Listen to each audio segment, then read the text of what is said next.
I am warning you all again. Do not, and I repeat, do not use ChatGPT for your assignments. I can tell instantly when you do. It's lazy, it's obvious, and it's insulting to my intelligence. How did every single one of you get 100? Not one mistake.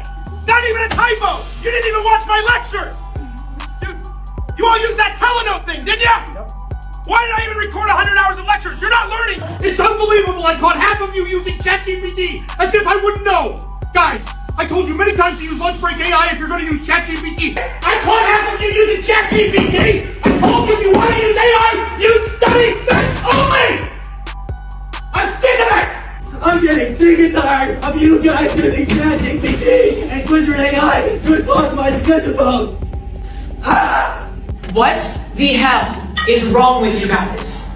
I am the only teacher in this department that lets you use AI. I even went as far as to send you one to get. And what do?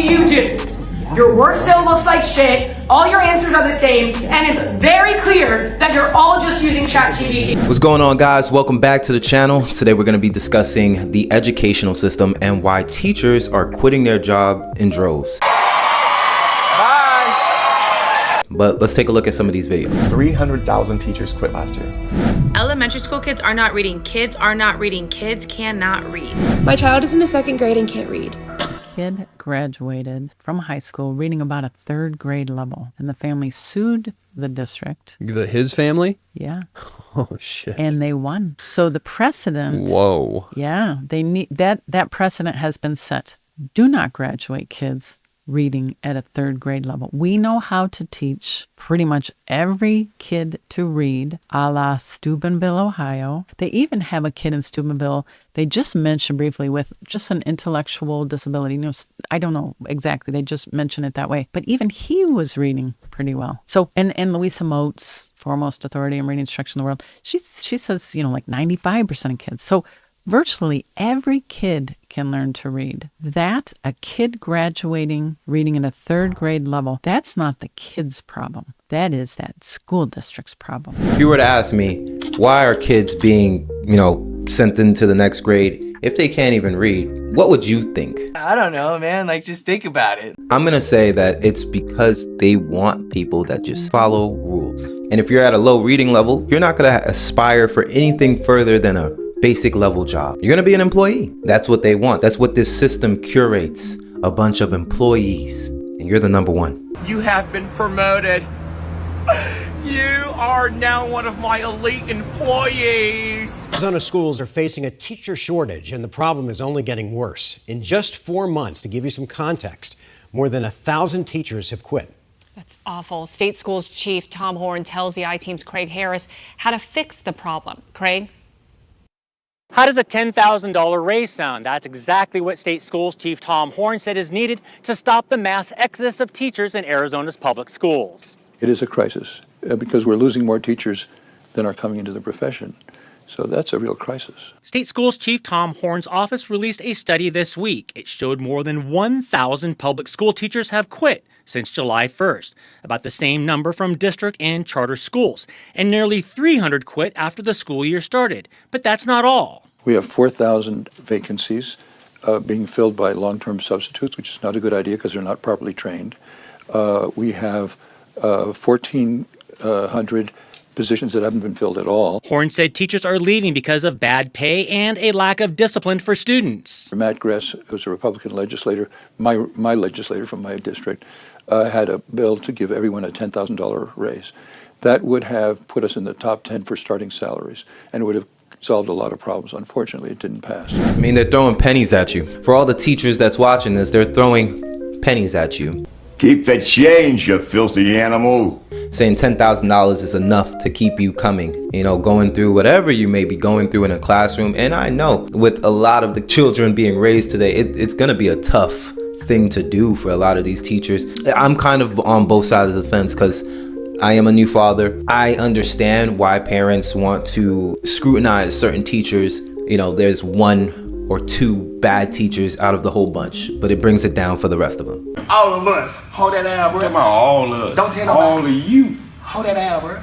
But hey, I understand. I truly do understand as to why teachers can be frustrated in this situation. I know. If you're not being paid enough to do something that is high stress, you're liable for so much. Why would you stay? Goodbye. 300,000 teachers quit last year. I got their anonymous confessions. What they revealed will shock you. Here's the teacher confessions. I spend 6 hours on paperwork and 2 hours actually teaching. I'm not allowed to fail students who haven't learned anything. The curriculum is designed by people who have never actually taught. I'd homeschool my own kids if I could afford to quit. We were babysitters with degrees, not educators. Parents know their kids better than I ever will.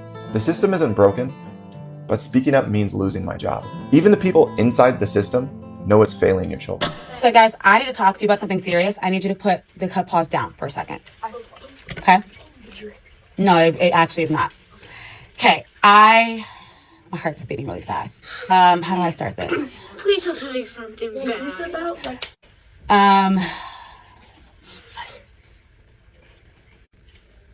This year was my 5th year teaching and has definitely been the hardest year for me mentally.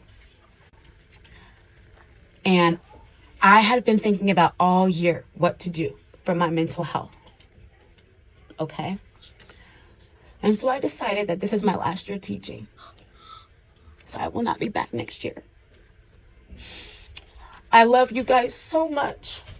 I do. I love you guys so much. I do. Okay? I love all of you so much. You have no idea how much I love you guys.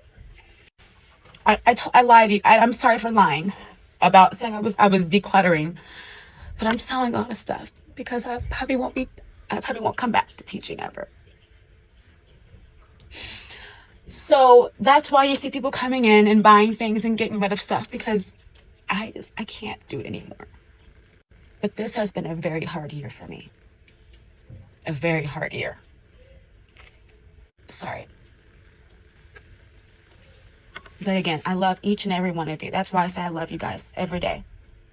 And you guys have touched my heart. Like major. And I'm sorry that I'm leaving.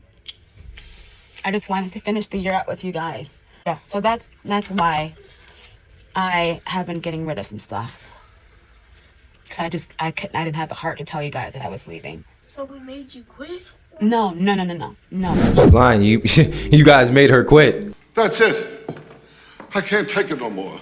She's over it because of you guys. But when you think about it, what these teachers may go through on a daily basis, who would want to stay at that? It's not an easy job. But then again, if people were compensated correctly, it's not a bad job. My child is in the 2nd grade and can't read. She said she couldn't read her math problem in class, and so she had to ask a friend to read it for her, and now I'm seeing that the reading is obviously going to everything else, and her last school absolutely failed so many freaking children, which is why we switched this year. And she just got her testing for the beginning of the year, and it shows that she literally needs reading intervention 5 days a week. I didn't even learn to read until I was in 3rd grade because I had my own issues. How the fuck am I supposed to teach her how to read? The reading epidemic is real, and I think that it needs to be talked about more, because now we are going to be spending $40 to $70 on tutoring for her. I co-parent with her dad, and he bought her a phone, which I didn't agree to, but that's besides the point. And so she's 7 with a phone, and she can't text or read the text, so you have to send voice memos. The reading epidemic is real. It's real. It is real, and schools are not helping for the most part because they don't have the resources. Elementary school kids are not reading. Kids are not reading. Kids cannot read. It doesn't matter if your child's at an A school or if your child's at a D school or if your child's at a charter school or a private school. I have seen kids at all areas. They all struggle.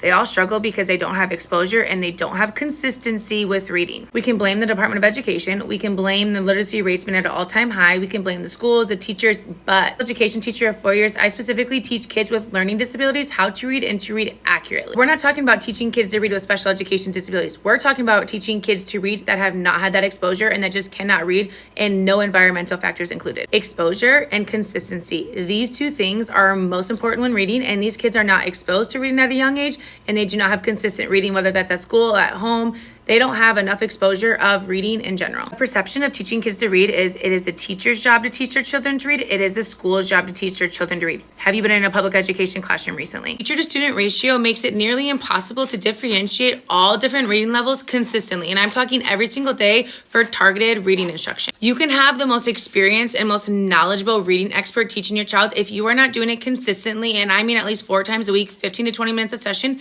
it's not going to be effective. If you have elementary school kids kids that are reading at grade level or even below grade level, get them a tutor, get them extra support to give them those skills to have them be successful with reading. Reading is not meant to be natural, but you need consistency, exposure, and somebody that is qualified and knows the science of reading for it to be successful for any child in a short amount of time. Yes, you should be teaching your children to read early. I remember being hooked on phonics. That was the thing. It was hooked on phonics, and doing all those vocabulary words, it made my vernacular today. Oh my God!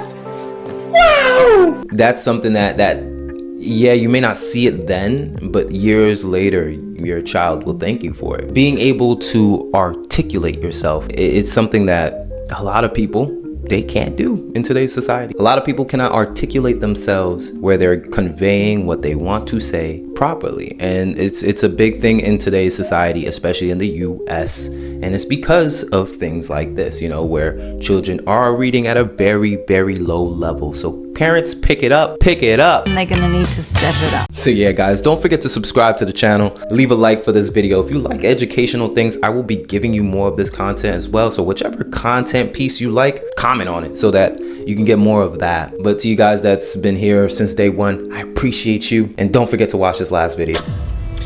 I think I'm at the point now where every day that I come to this job is just like a year off of my lifespan. I need a change.